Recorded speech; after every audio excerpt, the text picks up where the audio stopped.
Virat Kohli and Rohit Sharma have both retired from Test cricket. Both were stellar players, and Kohli was probably going on to be one of the best Test cricketers of all time. And Rohit, the amount of impact he has when he scores big is unbelievable.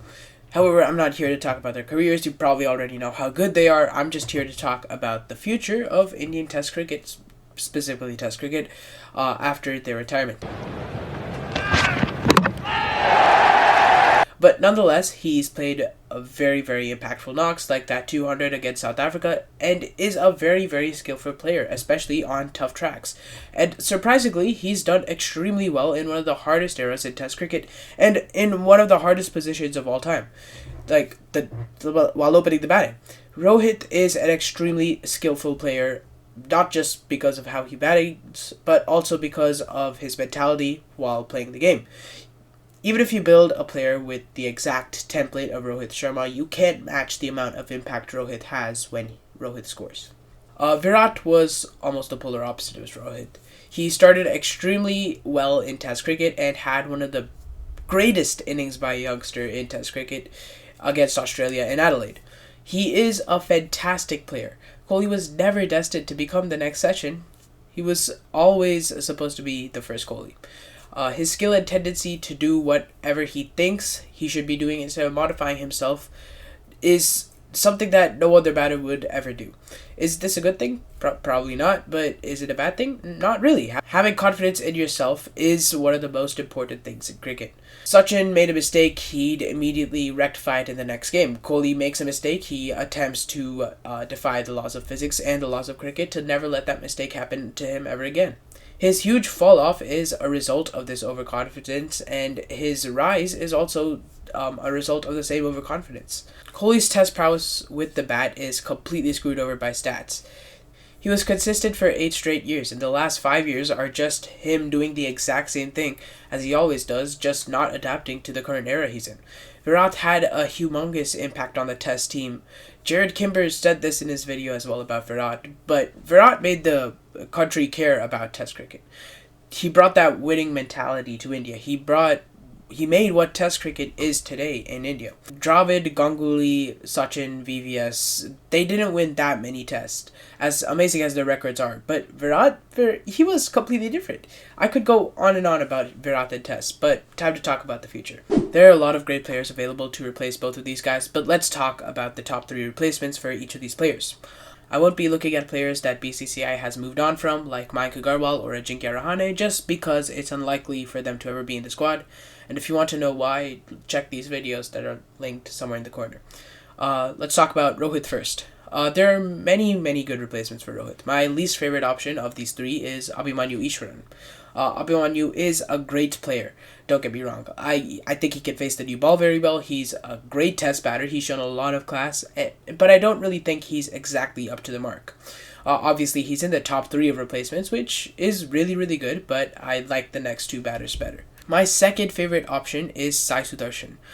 He's also a great player, similar to Abhimanyu, but a little more consistent and has better form right now. Sai has been a great anchor in T20 cricket since he started playing the IPL, and hopefully some of those skills can transfer over to Test cricket as well. His first-class stats aren't great, but he's only played 49 first-class games, and Sai Sudarshan has also been part of the India A team on a lot of tours and has showcased his talent over there.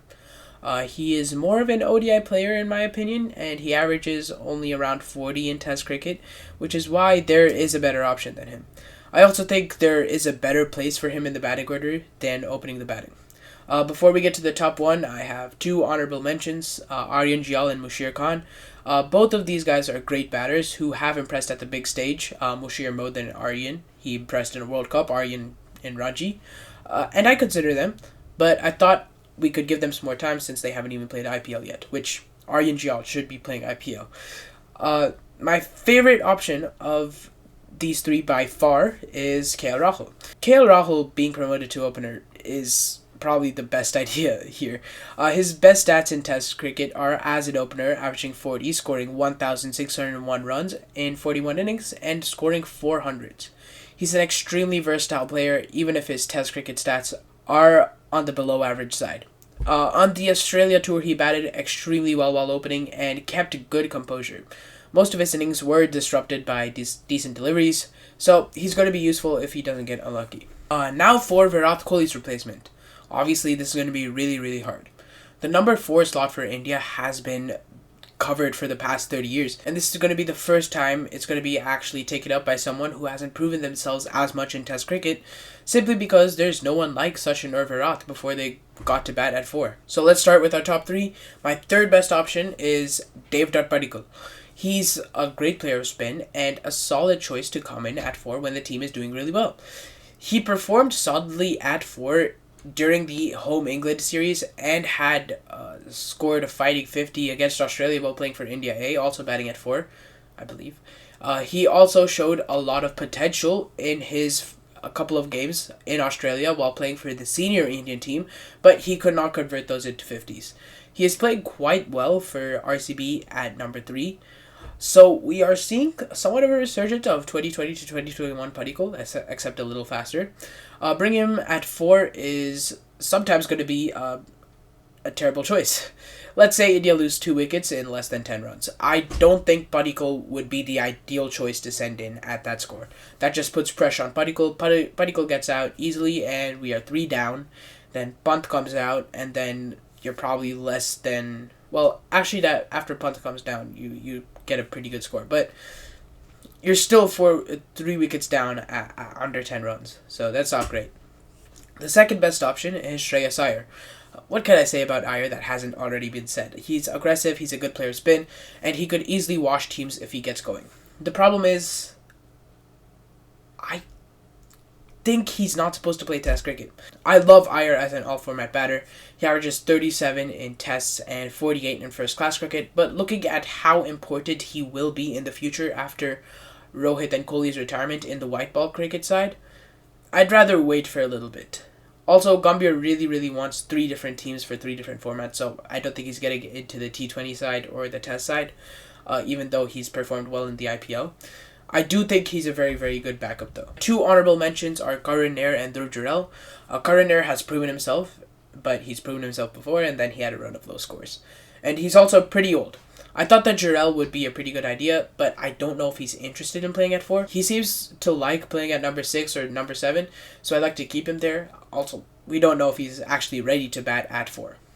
Now for Kohli's replacement, and to no one's surprise, it's Shubman Gill. He was literally hyped up to be the next Kohli. Shubman is a terrific batter who hasn't unlocked his complete potential in Test cricket, and if I'm being real, that's the reason why. Number 3 is a weird place to bat for Shubman Gill. You have Kohli, a similar batter, right next to him, which usually doesn't help. Batting at 3 is really hard for Gill. I feel like Gill will unlock his full potential at 4, and I really hope to see him do well. However, even if he is batting at 4, he shouldn't be captain. It should go to someone like Jadeja. He's been in the team for, 13 years consistently now, and he definitely deserves it. Bumrah is also a pretty deserving player, but he's way too important to ever be captain, in my opinion. But after that, you're probably wondering, who will bat at 3, and who will bat at 5? Sai Sudarshan, I foreshadowed, he is a very good number 3 player. He's a lefty, which is interesting for a number 3 batter. Most number 3s are actually supposed to be righties, but Sangakkara, one of the best number 3 batters, was also a lefty, and honestly, Sai kind of bats like him. Sai can also play very defensively, and he can act like a wall. The only gripe I have with him is that he averages a touch under 40 in first-class cricket, which isn't ideal, but Sai is the best India can get at this point. Padikkal is also available if Gambhir doesn't want to debut a new player. However, I feel like Sai checks off more aspects than Padikkal. Sai can play the long game, and if India do lose Jaiswal early, Sai can come in and play a crucial innings, which is something he's done for Gujarat in the past, and he's even doing right now. At number 5, I would either keep Rishabh Pant or Sarfraz Khan. Both Rishabh and Sarfraz are pretty similar players, which kind of sucks, because no one else can play at 5 like these two do. I would pick Sarfraz at 5 and Pant at 6. When Pant started playing at 6 earlier, he doesn't look as comfortable as he did at 5, but he just definitely come into better form while playing at 6. If Pant gets a defined role, he could play amazingly. However, if there is a collapse, Pant should come in at 5 and regulate the collapse. A lot of people say that Pant isn't ideal in a collapse, but he's been surprisingly great when playing in collapses. He just doesn't carry on that innings. He's usually scoring like 30 to 60, which is pretty good after a collapse. It's just not the hundreds that you'd expect. But both Safraz and Pant have been solid in Test cricket in the last year, and so continuing with them in the middle order is very, very crucial and important for India. So anyway, this is what India should do for the upcoming England tour. KL Rahul and Jaiswal opening the batting, Sai Sudarshan at 3, Shubman Gill at 4, Sarfraz Khan at 5, Rishabh Pant at 6.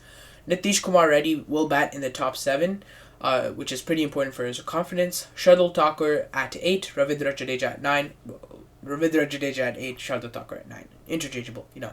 Mohammad Siraj at 10, and Jasprit Bumrah at 11. Shami can also play instead of Nitish Kumar Reddy on pitches like Old Trafford, which are more bowling oriented, because I don't know how useful Nitish will be on those pitches. Thank you for watching this. This is obviously more theory than actual practical stuff about cricket. So I'll see you next week, and bye.